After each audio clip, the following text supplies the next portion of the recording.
Hi, I'm Dr. Billy Retzloff, and welcome back to ABA-ish. This is a channel that's dedicated to providing real-life supports that are rooted in science for caregivers and educators to use.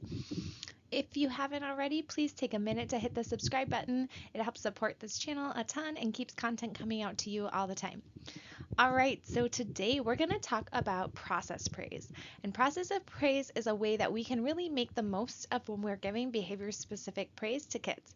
So if you are a caregiver or an educator, one of the things that I really recommend is that you make sure that when you are praising kids, you are very specific about what they are doing that is getting your praise and attention.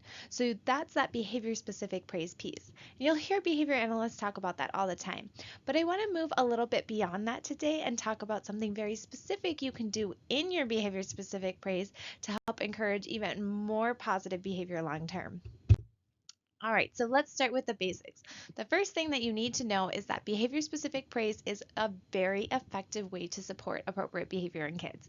It's been shown to increase appropriate behavior and decrease challenging behavior across a ton of different situations and settings, types of behaviors, types of students, types of kids.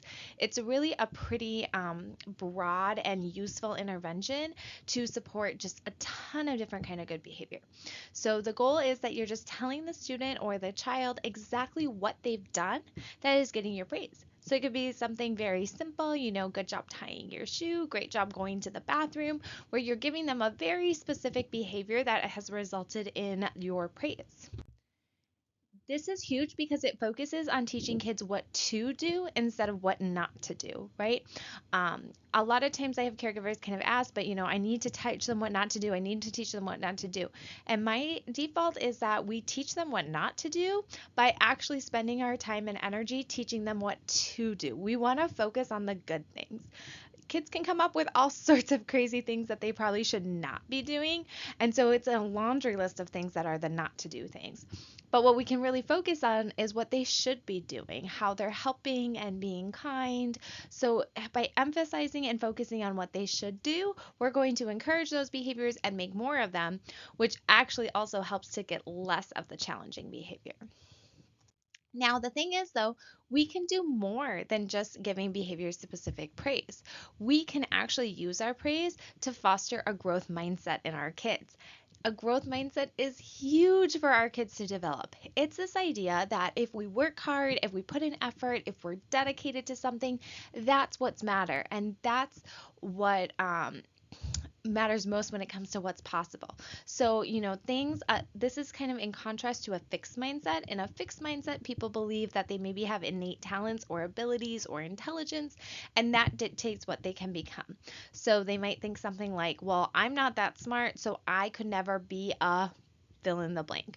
An engineer, a doctor, a veterinarian, a nurse, whatever it is that that individual wants to be, they might think, oh, I can't do that because I'm not smart enough. I'm not talented enough. And having a fixed mindset is a really dangerous place to be in. When we have fixed mindsets, we are less likely to persist in the face of challenges. We give up really easily. The alternative to that is a growth mindset where we believe that hard work and the effort we put in really matters for what the end result is. People with growth mindsets are really good at persisting in the face of challenges. They usually seek out, use, and want feedback from other people. They're willing to take risks when it comes to creativity and innovation. They're overall more adaptable. They deal better with stress and have higher self-esteem. So if you think about that, all those good things come from having a growth mindset. Why would we not want to foster and nourish that in our kids, right? We want them to believe that anything is possible if they work hard. We want them to put forth effort even when things are challenging, or maybe they fail at first. They don't get it the first time. We want to raise kids who, instead of giving up as soon as they don't get something, they try another way, they persist, they keep going, and they work hard to get better and better at things. Those kids are going to be more successful in life. So one easy way, well, it's easy said, but I think sometimes it takes a little bit of work of just switching the way you think about things and the way you talk about things. But one somewhat easy thing we can do is use process praise to help develop a growth mindset in our kids. So what process praise is it's behavior specific praise still. So it still has all those great things about being behavior specific, but it's focusing on the steps or the actions that the individual took to reach the outcome instead of the outcome itself. So we're focusing on what they did to produce the thing that was so great instead of the thing that is so great. So let me give you a couple examples. Okay. So you might say, well done finishing the math test. You are so smart. That's very outcome specific, and we tied it to something that is an innate ability, right? Intelligence, or at least that people believe is innate. Instead, we could say something like, I loved how you used a drawing to get through that really challenging question. You were so resourceful. We're still praising getting that math test done, but this time we're praising a very specific skill that they used when it got hard. We're praising how they persisted through that. Another example could be, nice job making that shot. You're so athletic, right? Athletic is one of those things that people tend to view as a more innate characteristic. You're either physically gifted or you're not. It's not always something that people think you can develop. That would be opposed to process praise, which is what we want to do, where we could say, wow, you've been practicing with such focus. You're a really hard worker. Another example here is, I love your outfit today. You look so beautiful. That's giving nice specific praise about what they're wearing, but instead we could say something like, I love that you took your time to look at all the options before you picked out your outfit. That was so thoughtful.